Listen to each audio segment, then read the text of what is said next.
جب قیامت کا دن آئے گا تو کائنات کا نظام دھرم بھرم ہو جائے گا، اور اللہ تبارک و تعالیٰ یہ جو کائنات میں انسجام ہے، یہ جو ٹوئننگ ہے، اس کو ختم فرما دے گا، اور یہ تمام بالائی دنیا جو ہے آسمان، اس میں اتھل پتھل ہو جائے گا، یہ ختم ہو جائے گا، اس کے سیارے ایک دوسرے سے ٹکرا جائیں گے، گر پڑیں گے، اور اس کا آغاز آسمان کے پھٹنے سے ہوگا۔ وَإِذَا الْكَوَاكِبُ انتَثَرَتْ، اور یاد کرو وہ وقت کہ جب ستارے بکھر جائیں گے۔ انتثر کہتے ہیں کسی چیز کے تتر بتر ہو جائیں۔ یہ پوری کائنات کا وجود، یہ پوری دنیا جو قائم ہے، اور اس دنیا پہ جو زندگی قائم ہے، اور جو ہم سب کا جو پورا ایک نظام قائم ہے، دن ہو رہا ہے، رات ہو رہا ہے، سورج کی روشنی آ رہی ہے، ہوا چل رہی ہے، یہ تمام اس آسمان کے نظام میں جو ٹوئننگ ہے، جو تدبیر ہے، اور جو کشش کا نظام ہے، جو نظام جاذبیت ہے کہ جس سے ستارے رکے ہوئے ہیں، اور ان سب کی ایک مخصوص رفتاریں ہیں، کوئی اپنی رفتار سے کم نہیں ہو سکتا، کوئی اپنی رفتار سے دھیرے نہیں ہو سکتا، تیز نہیں ہو سکتا۔ ایسی صورت میں جب یہ ساری گرفت ختم ہو جائے گی، یہ ساری کائنات کو ہلاکت کا، ختم ہونے کا ہے نا، اس کے فنا کا آرڈر، حکم دے دیا جائے گا، تو آسمان پھٹ جائے گا، ستارے تتر بتر وہ بکھر جائیں گے۔ سوچ کے کیا وہ عالم ہوگا، کیا وہ آوازیں ہوں گی، کیا وہ ہیبت ناکی ہوگی، کیا وہ آسمان کے پھٹنے کا نظارہ ہوگا۔ ہم نیوز میں، خبروں میں سنتے اور پڑھتے ہیں کبھی کہ کہیں بادل پھٹ گیا، کہیں یہ ہو گیا، چٹان کھسک گئی، تو کیا عالم۔ اس وقت جب ساری کائنات ہل جائے گی، آسمان پھٹ جائے گا، زمین کے زلزلہ آئے گا، تو کیا عالم ہو۔ وَإِذَا الْبِحَارُ فُجِّرَتْ، اب تیسری آیت کہہ رہی ہے کہ یاد کرو وہ وقت کہ جس وقت سمندر فجرہ کہتے ہیں کہ سمندروں کے درمیان جو پردے حائل ہیں، کہ ایک سمندر ہے، اس کا پانی دوسرے سمندر میں نہیں مل رہا، تو سمندروں کے آس پاس جو رکاوٹ ہے، جو پانی کو روکے ہوئے ہے، زمین کے اندر نہیں جا رہا، تو یہ سمندروں کے درمیان کے پارٹیشن پھٹ جائیں گے، ہٹ جائیں گے، اور سمندر کا پانی زمین کے اندر چلا جائے گا، سمندر بڑے بڑے خالی گڑھے بن جائیں گے۔ سورہ تکویر میں ہم نے پڑھا تھا کہ وَإِذَا الْبِحَارُ سُجِّرَتْ، کہ سمندروں میں آگ سلگ جائے گی، کہ سمندروں کا پانی ختم ہو جائے گا اور اس میں آگ لگ جائے گی، ہے نا، تو یہ سمندر کا نظام ختم ہو جائے گا۔ جب زمین میں زلزلہ آئے گا، اذا زلزلت، تو وہ زلزلہ آئے گا، کیا وہ تھل پتل ہوگی۔ ہلکا سا اللہ تبارک و تعالیٰ یہ نظارہ ہمیں اس وقت دکھاتا ہے کہ جب کسی جو ہے ارتھکوئک، جو زمین میں زلزلہ ہے، وہ اس کا سینٹر اگر کسی سمندر میں ہو تو کس طریقے سے عدم توازن کے نتیجے میں سونامی آتی ہے۔ ہم نے اس کی خبریں پڑھی ہیں، اس کے فوٹو دیکھے ہیں، آپ سمجھ سکتے ہیں کہ اس قیامت صغریٰ، بہت چھوٹی سی قیامت، ذرہ بھر قیامت کا جو نظارہ ہوتا ہے، قیامت کبریٰ میں اس زلزلے کا اور سمندروں کے پھٹنے کا، سمندروں کے توازن کے ختم ہو جانے کا، سمندر کے اندر پانی کو تھامے رکھنے کی صلاحیت کے ختم ہو جانے کے بعد کیا نتیجہ ہوگا، اور اس کے پھٹنے کے نتیجے میں جو جوالا مکھی پھٹیں گے سمندر کے پیٹ سے، آگ زنی ہوگی، وہ کتنا ہیبت ناک نظارہ ہوگا۔ تو ایک اوپر کا نظارہ بیان کیا گیا کہ آسمان کا توازن ختم ہو جائے گا، ستارے بکھر جائیں گے، اور ایک نیچے کا نظارہ بتایا کہ جو زمین کا زلزلہ آئے گا اس سے سمندروں کی یہ کنڈیشن ہو۔ یہ قیامت کا اول حصہ تھا کہ جس وقت قیامت ختم ہوگی۔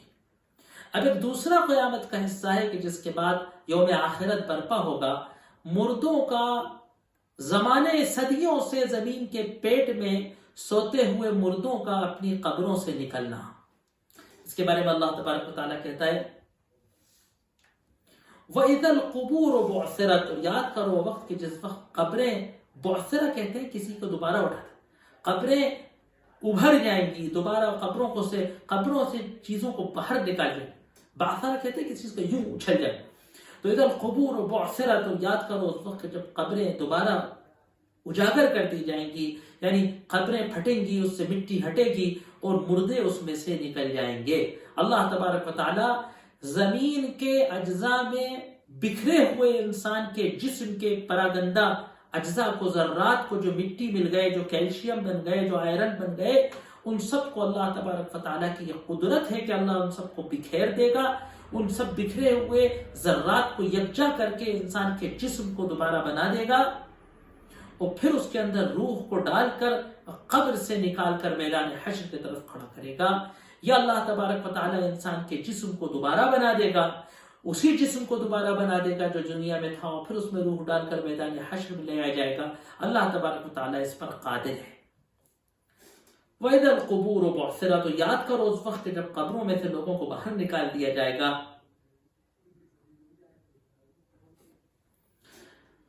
اب یہ جو دنیا ہے اس کے اندر انسان یہ میدان عمل ہے، یہ امتحان گاہ ہے، انسان اس کے اندر بھیجا گیا ہے۔ ہر انسان اس کے اندر اپنا رول ادا کرتا ہے، اپنا عمل کرتا ہے، اچھا یا برا کردار ادا کرتا ہے، اور اس کے تمام اعمال کو، اس کے کردار کو، اس کی زندگی کے تمام نتائج کو ضبط کر لیا جاتا ہے، ریکارڈ کر لیا جاتا ہے۔ اور جب قیامت کے دن انسان میدان حشر میں پہنچے گا تو وہ اپنی دنیا کی ساری کارکردگی کو جان جائے گا۔ علمت نفس، جان جائے گی ہر جان، ما قدمت و اخرت، کہ وہ اس نے کیا آگے بھیجا ہے اور کیا پیچھے چھوڑا ہے۔ مختلف مفسرین نے اس قدمت کی تشریح کی ہے کہ وہ نیک اعمال، وہ اچھے اعمال کے جو انسان نے آخرت کے اکاؤنٹ میں بھیج دیے ہیں، زندہ رہتے ہوئے جو اعمال کر کے اللہ تبارک و تعالیٰ کی طرف بھیج دیے ہیں، جن کو نامہ اعمال میں لکھ دیا گیا ہے، وہ قدمت ہے۔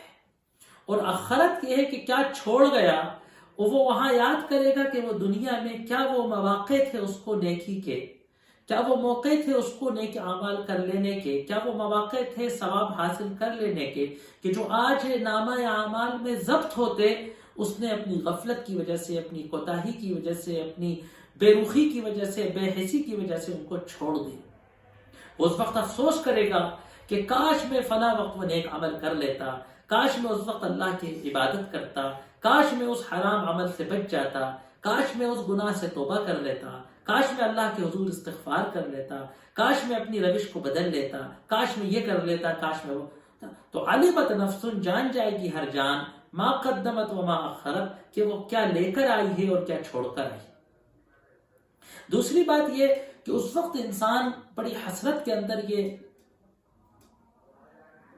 اس کا توازن کرے گا، اس کو کمپیر کرے گا کہ ما قدمت، کہ اس نے کیا آگے بھیجا، وما اخرت، اور کیا وہ دنیا کے اندر مال، دولت، نام، نمود، عہدہ، رتبہ، لاؤ لشکر، کہ کیا وہ کردار اور عمل تھا، کیا وہ محنتیں تھیں جو اس نے کری، اپنے آپ کو کھپایا، اپنی جان لگائی، اپنے آپ کو تھکایا، اپنی جوانی کو بھلایا، اپنے بڑھاپے کو فنا کیا، اپنی راتوں کی نیند اجاگر کی، اپنی صحت برباد کی، لیکن وہ تو سب وہی دنیا میں چھوٹ گیا۔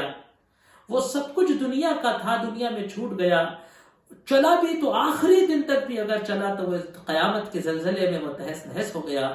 اور بھیجا کیا میں نے، وہ تو یہ تھا کہ جو مختصر سا تھا، جو میرے کام نہ آئے گا۔ تو ہر مومن اپنے قدمت پہ خوش ہوگا اور آخرت پر ہے کہ چلو بھائی وہاں تو کیا کنگالی چھوڑ کر آیا ہوں، بھوک چھوڑ کر آیا ہوں، بدنصیبی چھوڑ کر آیا ہوں، بیماریاں چھوڑ کر آیا ہوں، تکلیفیں چھوڑ کر آیا ہوں، اذیتیں چھوڑ کر آیا ہوں، گرمی کی دھوپ میں پسینہ چھوڑ کر آیا ہوں، مزدوری میں چٹانیں چھوڑ کر آیا ہوں، وہ زندان اور اللہ کے لیے جو قید خانوں میں بند کیا گیا تھا ان قید خانوں کی اذیتیں چھوڑ کر آیا ہوں، وہ مار پیٹ چھوڑ کر آیا ہوں، وہ پھانسی کے پھندے چھوڑ کر آیا ہوں، وہ قدمت لے کر کے آیا ہوں، لے کر یہ شہادت کا اعزاز لایا ہوں، یہ اللہ کے دین کی دعوت و تبلیغ کے اندر بھیجے ہوئے قدموں میں چلے ہوئے یہ اللہ کی خاک کی دھول کی نیکیاں لے کر آیا ہوں، یہ انفاق کے چند روپیوں کے پہاڑ لے کر آیا ہوں، یہ نیکیاں۔ تو مومن خوش ہوگا اپنے ان اعمال پر کہ جو اس نے بھیجے ہیں، اور خوش ہوگا اس پر کہ جو کچھ چھوڑ کر آیا ہے۔ کیا چھوڑا ہی کیا تھا؟ چند وہ ایک کٹھلیا تھی، ایک گودڑی تھی، ہے نا، چند کھوٹے سکے تھے، کیا غم ان کو چھوڑنے کا۔ وہ کافر افسوس کرے گا کہ لے کر کے آیا ہوں، یہ گناہوں کا پڈارا لے کر آیا ہوں، یہ ظلم و زیادتی کے خزانے لے کر آیا ہوں، یہ لوگوں کو اذیت دینے کے نامہ اعمال میں قتل و غارت لے کر آیا ہوں، چوریاں اور رشوت کے حساب لایا ہوں، بےایمانیاں اور سود کے رجسٹر لایا ہوں۔ اور چھوڑا کیا ہے؟ وہ محل وہاں چھوڑی آیا، وہ باغ وہاں چھوڑی آیا، وہ کھیت وہاں چھوڑی آیا، وہ عہدے وہاں چھوڑی آیا، وہ لگژری کاریں تو وہیں چھوٹ گئی سب۔ تو کیا پیاری بات کہی، ایک مختصر سا جملہ ہے لیکن ہمیں لمحہ فکریہ دیتا ہے۔ تشریح سے زیادہ، تفسیر سے زیادہ مقام ہے کہ ہم اس پر غور کریں۔ علمت نفس، جان جائے گی ہر جان کہ ما قدمت، کے کیا لے کر آئی ہے، وما اخرت، کیا چھوڑ کر آئی ہے۔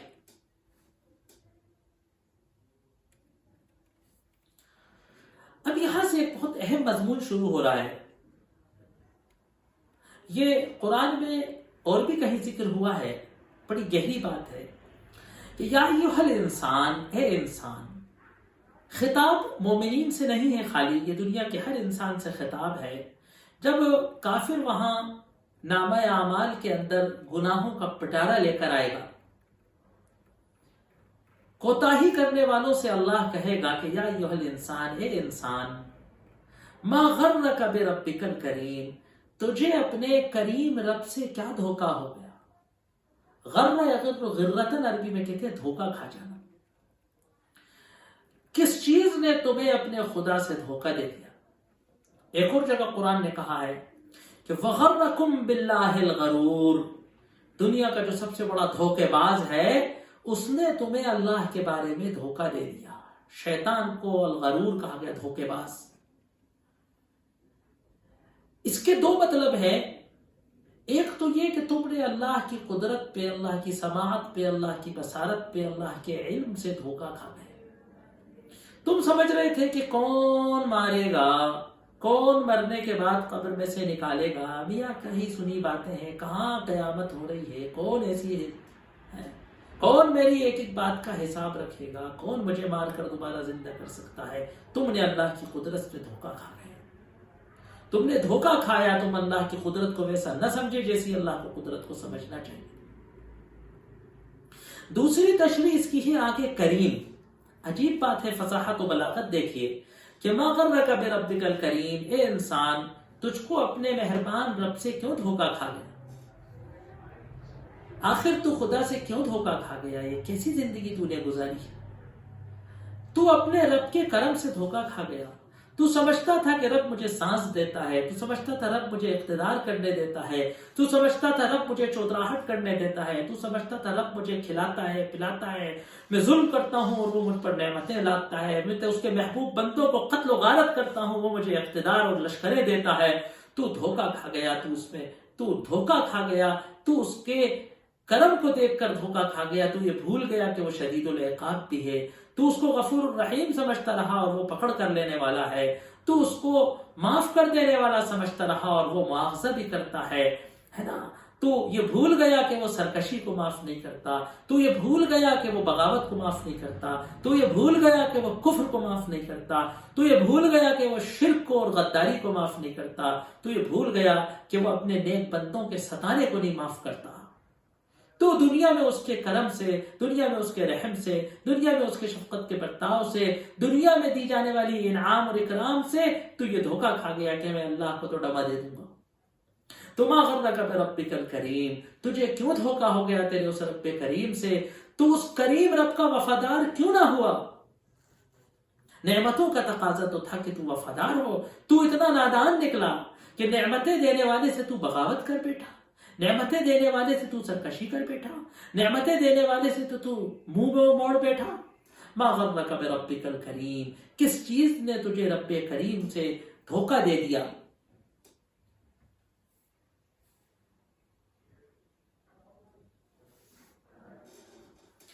الذی خلقک، وہ رب کریم کہ الذی خلقک، جس نے تجھے پیدا کیا. خلق کے بارے میں اس سے پہلے بھی گفتگو ہوئی ہے. قرآن کے اندر اللہ تبارک و تعالیٰ کی صفت خلق کے بارے میں 3 لفظ آتے ہیں. تینوں اللہ تبارک و تعالیٰ کی شان خلاقیت کے شان ہے. ایک ہے ابداع، بدیع السماوات والارض. ابداع کہتے ہیں کسی چیز کو، نت نئی چیز کو پیدا کرنا، ایسی چیز کو بنانا کہ جس کا کوئی نمونہ نہ ہو، ہے نا. کوئی زمین و آسمان نہ تھا، نہ کوئی را مٹیریل ہو، نہ کوئی ڈیزائن ہو، نہ کوئی آئیڈیا ہو. بغیر کسی مثال کے، بغیر کسی مٹیریل کے، بغیر کسی چیز کے کسی چیز کو پیدا کر دینا، اسے ابداع ہے. تخلیق کہتے ہیں کسی چیز سے، کسی مادے سے دوسری چیز کو بنا دینا. جیسے زمین و آسمان ابداع ہے، کچھ نہ تھا، اللہ نے زمین و آسمان کائنات تخلیق کر دی. مٹی موجود تھی، مٹی سے اللہ نے انسان آدم بنا دیا. مٹی الگ چیز ہے، آدم ایک بالکل الگ چیز ہے، گوشت پوشت کا، خون کا. مٹی سے آدم کا بنایا جانا ہے تخلیق تھی. اور ایک ہے اللہ کا تدبیر. کہ اللہ تبارک و تعالیٰ نے اسباب و مسببات کا ایک نظام بنایا ہے، تو ہر انسان اب جب پیدا ہوتا ہے ایک مخصوص بایولوجیکل طریقے سے، تو وہ تدبیر ہے. تو اس طریقے سے ہم کہہ سکتے ہیں کہ اللہ نے ہمیں پیدا کیا. تو لفظ تخلیق عام ہے، لیکن یہ اس کے 3 اسٹیج ہیں، ان کو تینوں کو خلق کہہ دیا جاتا ہے. تو ما غرک بربک الذی خلقک، وہ خدا کے جس نے تجھے پیدا کیا. کیسے پیدا کیا؟ بڑی پیاری بات. فسواک، سوا یسوی کہتے ہیں، تسویتاً کہتے ہیں سارے اعضاء کا مناسب بنایا جانا. اس کا ایک ترجمہ ہے جو ہم لوکل زبان میں بولا جاتا ہے ہندی میں برابر. جیسے کہ بڑا برابر کام کیا سا، بالکل پرفیکٹ. فسواک، تو تجھے بالکل پرفیکٹ بنایا. تسویہ کہتے ہیں سوا یسوی، بالکل ٹھیک ٹھیک. خلقک، اس نے تجھے پیدا کیا. فسواک، ایسا نہیں کیا کہ بس پیدا کر دیا. فسواک، تو تجھے بالکل ٹھیک ٹھاک پیدا کیا، ایک دم پرفیکٹ بنایا. فعدلک، اور تجھے عدل. عدل کہتے ہیں بیلنس کو. انسان کی تخلیق میں جو سب سے نمایاں چیز ہے کہ جس پر اگر آپ کبھی غور کریں، تدبر کریں، اگر اس پر کوئی ڈاکٹر تدبر کرے تو ایمان لے آئے، وہ ہے انسان کے جسم کا اعتدال. ہے نا؟ نہ تو اتنا لمبا بنایا کہ اس کی لمبائی سے گھبراہٹ ہونے لگے، نہ اتنا ٹھگنا بنایا کہ اس کو دیکھ کر تعجب ہونے لگے. لمبائی کے حساب سے چوڑائی ایسی رکھی کہ بے تکا نہ لگے. ایسا نہیں کیا کہ ہاتھ اتنے لمبے کرے ہوں کہ ان کا توازن بگڑنے لگے. فعدل کا، جو عادل ہے، بیلنس انسان کے جسم کی باڈی کا. اتنا بڑا جسم، وہ دیکھیے 6 7 8 انچ کے پنجوں پر رکھا ہوا ہے. کیا توازن ہے. انسان چٹانوں پہ چڑھتا ہے نا، گڑھوں میں اترتا ہے، چکنی زمین پر چلتا ہے، کیچڑ پر چلتا ہے، کچی پر چلتا ہے. کتنا اچھا توازن ہے. ایسا سامان اٹھا لیتا ہے. کیا اعتدال ہے نا. عورت کے جسم کی تخلیق کیسی کی کہ حمل کے دوران وہ اتنے وزن کو سہتی ہے، گرتی نہیں. آدمی کے جسم کی تخلیق کیسے کی کہ وہ بوجھ اٹھاتا ہے، کندھے کی ہڈیاں بڑی بنائی، تلوار چلاتا ہے، ہاتھوں کے کام. تو عدل، کیا اعتدال ہے جسم.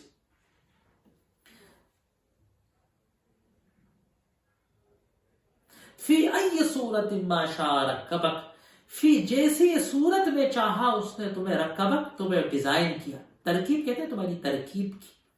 اب اس کے 2 مطلب ہیں. ایک تو مطلب یہ کہ اللہ نے جیسا چاہا تمہیں ترکیب کیا. تم چاہو کہ تمہاری ناک کھڑی ہو تو نہیں ہو سکتی.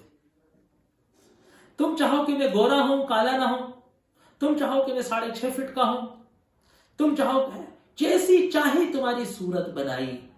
عجیب بات ہے، کسی فیکٹری سے نکلا سامان، ایک ماڈل کا سامان کسی فیکٹری کا، سب ایک جیسے، سارے لیپ ٹاپ ایک جیسے، سارے موبائل ایک جیسے، ساری کاریں ایک جیسے.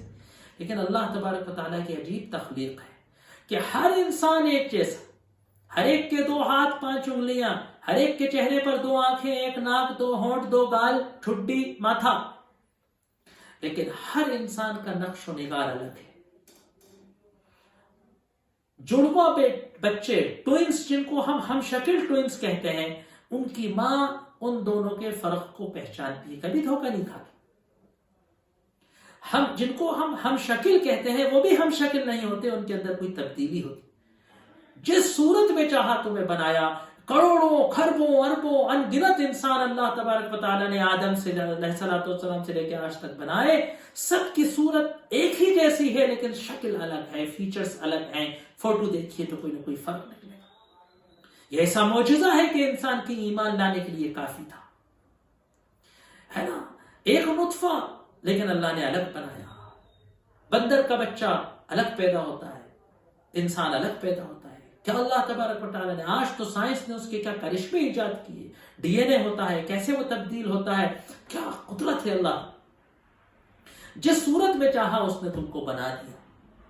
یہ اللہ کے انعام ہے. وہ چاہتا تو تمہیں بندر کی صورت کا بنا دیتا، وہ چاہتا تو تمہیں کیسا بنا دیتا. اور اللہ تبارک و تعالیٰ تمہارے جسم کا توازن اگر خراب ہو جائے، تمہارے اعضاء میں اگر عدم تناسب ہو جائے، ہاتھ پیروں کے اگر فرق آ جائے، جسم کا اور سر کا سائز میں فرق آ جائے، ریڑھ کی ہڈی کے ڈیزائن میں اگر ہلکا سا فرق آ جائے، تو اللہ تبارک و تعالیٰ کبھی کبھی اس کے نمونے ہمیں جو ہے خال و خال معذور بچے پیدا کر کے بتا دیتا ہے کہ دیکھو تم کچھ نہیں کر سکتے، اللہ جیسا چاہے پیدا کر سکتا ہے. جس کو اللہ نہ چلنے کے قابل پیدا کرتا ہے تو تم اس کو چلا نہیں سکتے. اللہ جس کو نہ دیکھنے والا پیدا کرتا ہے تو تم اس کو دکھا نہیں سکتے. اللہ جس کو گونگا پیدا کر دیتا ہے تو تم اس کو بلوا نہیں سکتے. جیسا چاہا اللہ نے تمہیں پیدا کرا، یہ توانا، تندرست، سلیم الاعضاء تمہیں پیدا کیا، اور تم اللہ تبارک و تعالیٰ کی نعمتوں سے، اس کے پیار سے دھوکہ کھا کے اس کے غدار و سرکش بن گئے. قیامت کے دن یہ بدکاروں سے، اللہ کے جو مخلص نہیں ہیں ان سے قیامت کے دن یہ کہا ہے. میں کہتا ہوں کہ دنیا کے تمام ڈاکٹر، دنیا کے تمام انجینئر، ڈیزائنرز، فزکس کے ماہر اکٹھے ہو جائیں اور وہ اس جسم انسانی کے ڈیزائن میں ایک ایسا امینڈمنٹ کر دیں کہ جس سے کہیں کہ صاحب آنکھ کو یہاں کے بجائے کسی اور جگہ لگا دیں اور کہیں کہ صاحب اس سے زیادہ اچھا دکھے گا. کوئی جسم کے ڈیزائن میں ایک ملی میٹر کا، ایک انچ کا، ایک پوائنٹ کے اینگل کا کوئی فرق کر کے بتا دے، کسی اندر کی ہڈی سے لے کے کسی عضو کے اندر، کہ ایک اللہ نے اگر یہ تبدیلی کر دی تو انسان کی جسم کی فلاں صلاحیت میں یہ فائدہ ہو جائے گا اور اس سے فلاں توازن میں بھی کوئی فرق نہیں پڑے گا. نہیں کر سکتے. انسان کے جسم کا اعتدال، اس کی صورت کی خوبی، اس کے جسم کے کام کرنے کا طریقہ اور اس کے تمام اعضاء کا ایک دوسرے کے ساتھ مل کر فنکشن کرنے کا جو توازن ہے، وہ اللہ تبارک و تعالیٰ کی تخلیق کا، کاریگری کا، خلاقی کا ایک معجزہ ہے.